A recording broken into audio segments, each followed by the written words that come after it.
13 मार्च 1940 की उस शाम लंदन का कैक्सटन हॉल लोगों से खचाखच भरा हुआ था। मौका था ईस्ट इंडिया एसोसिएशन और रॉयल सेंट्रल एशियन सोसाइटी की एक बैठक का। हॉल में बैठे कई भारतीयों में से एक ऐसा भी था जिसके ओवरकोट में एक मोटी किताब थी। ये किताब एक खास मकसद के साथ यहां लाई गई थी। इसके भीतर के पन्नों को चतुराई से काटकर इसमें एक रिवॉल्वर रख दिया गया था। बैठक खत्म हुई। सब लोग अपनी अपनी जगह से उठकर जाने लगे। इसी दौरान इस भारतीय ने वो किताब खोली और रिवॉल्वर निकालकर बैठक के वक्ताओं में से एक माइकल ओ ड्वायर पर फायर कर दिया। ड्वायर को 2 गोलियां लगीं और पंजाब के इस पूर्व गवर्नर की मौके पर ही मौत हो गई। हॉल में भगदड़ मच गई, लेकिन इस भारतीय ने भागने की कोशिश नहीं की। उसे गिरफ्तार कर लिया गया। ब्रिटेन में ही उस पर मुकदमा चला और 31 जुलाई 1940 को उसे फांसी हो गई। इस क्रांतिकारी का नाम था उधम सिंह। इस गोलीकांड का बीज एक दूसरे गोलीकांड से पड़ा था। ये गोलीकांड 13 अप्रैल 1919 को अमृतसर के जलियांवाला बाग में हुआ था। इस दिन अंग्रेज general Reginald Edward Harry Dyer के हुक्म पर इस बाग में इकट्ठा हुए हजारों लोगों पर गोलियों की बारिश कर दी गई थी। बाद में ब्रिटिश सरकार ने जो आंकड़े जारी किए, उनके मुताबिक इस घटना में 370 लोग मारे गए थे और 1200 से ज्यादा घायल हुए थे। हालांकि इस आंकड़े को गलत बताते हुए बहुत से लोग मानते हैं कि जनरल डायर की अति ने कम से कम 1000 लोगों की जान ली थी। ड्वायर के पास तब पंजाब के गवर्नर का पद था और इस अधिकारी ने जनरल डायर की कार्रवाई का समर्थन किया था।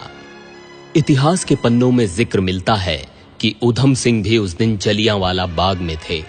उन्होंने तभी ठान लिया था कि इस नरसंहार का बदला लेना है। मिलते जुलते नाम के कारण बहुत से लोग मानते हैं कि उधम सिंह ने जनरल डायर को मारा, लेकिन ऐसा नहीं था। इस गोलीकांड को अंजाम देने वाले जनरल डायर की 1927 में ही लकवे और कई दूसरी बीमारियों की वजह से मौत हो चुकी थी। यही वजह है कि इतिहासकारों का एक वर्ग ये भी मानता है कि ड्वायर की हत्या के पीछे उधम सिंह का मकसद जलियांवाला बाग का बदला लेना नहीं, बल्कि ब्रिटिश सरकार को एक कड़ा संदेश देना और भारत में क्रांति भड़काना था। उधम सिंह भगत सिंह से बहुत प्रभावित थे। दोनों दोस्त भी थे। एक चिट्ठी में उन्होंने भगत सिंह का जिक्र अपने प्यारे दोस्त की तरह किया है। भगत सिंह से उनकी पहली मुलाकात लाहौर जेल में हुई थी। इन दोनों क्रांतिकारियों की कहानी में बहुत दिलचस्प समानताएं दिखती हैं। दोनों का ताल्लुक पंजाब से था। दोनों ही नास्तिक थे। दोनों हिंदू मुस्लिम एकता के पैरोकार थे। दोनों की जिंदगी की दिशा तय करने में जलियांवाला बाग कांड की बड़ी भूमिका रही। दोनों को लगभग एक जैसे मामलों में सजा हुई। भगत सिंह की तरह उधम सिंह ने भी फांसी से पहले कोई धार्मिक ग्रंथ पढ़ने से इनकार कर दिया था। उधम सिंह का जन्म 26 दिसंबर 1899 को पंजाब के संगरूर जिले के सुनाम गांव में हुआ था। बचपन में उनका नाम शेर सिंह रखा गया था। छोटी उम्र में ही माता पिता का साया उठ जाने से उन्हें और उनके भाई मुक्ता सिंह को अमृतसर के खालसा अनाथालय में शरण लेनी पड़ी। यहीं उन्हें उधम सिंह नाम मिला और उनके भाई को साधु सिंह। 1917 में साधु सिंह भी चल बसे। इन मुश्किलों ने उधम सिंह को दुखी तो किया, लेकिन उनकी हिम्मत और संघर्ष करने की ताकत भी बढ़ाई। 1919 में जब जलियांवाला बाग कांड हुआ, तब उन्होंने पढ़ाई जारी रखने के साथ साथ स्वतंत्रता आंदोलन में कूदने का फैसला कर लिया। तब तक वे मैट्रिक की परीक्षा पार कर चुके थे। 1924 में उधम सिंह गदर पार्टी से जुड़ गए। अमेरिका और कनाडा में रह रहे भारतीयों ने 1913 में इस पार्टी को भारत में क्रांति भड़काने के लिए बनाया था। क्रांति के लिए पैसा जुटाने के मकसद से उधम सिंह ने दक्षिण अफ्रीका, जिम्बाब्वे, ब्राजील और अमेरिका की यात्रा भी की। भगत सिंह के कहने के बाद वे 1927 में भारत लौट आए। अपने साथ वे 25 साथी, कई रिवॉल्वर और गोला बारूद भी लाए। जल्द ही अवैध हथियार और गदर पार्टी के प्रतिबंधित अखबार गदर की गूंज रखने के लिए उन्हें गिरफ्तार कर लिया गया। उन पर मुकदमा चला और उन्हें 5 साल की जेल हुई। जेल से छूटने के बाद भी पंजाब पुलिस ऊधम सिंह की कड़ी निगरानी कर रही थी। इसी दौरान वे कश्मीर गए और गायब हो गए। बाद में पता चला कि वे जर्मनी पहुंच चुके हैं। बाद में ऊधम सिंह लंदन जा पहुंचे, जहां उन्होंने ड्वायर की हत्या का बदला लेने की योजना को अंतिम रूप देना शुरू किया। उन्होंने किराए पर एक घर लिया। इधर उधर घूमने के लिए ऊधम सिंह ने एक कार भी खरीदी।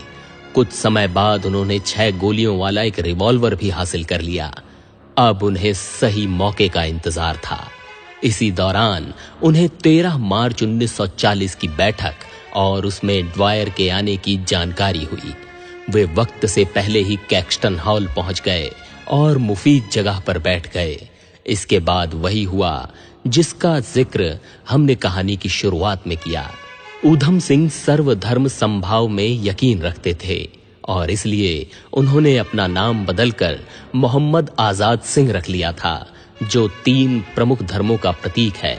वे न सिर्फ इस नाम से चिट्ठियां लिखते थे, बल्कि यह नाम उन्होंने अपनी कलाई पर भी गुदवा लिया था। ऊधम सिंह देश के बाहर फांसी पाने वाले दूसरे क्रांतिकारी थे।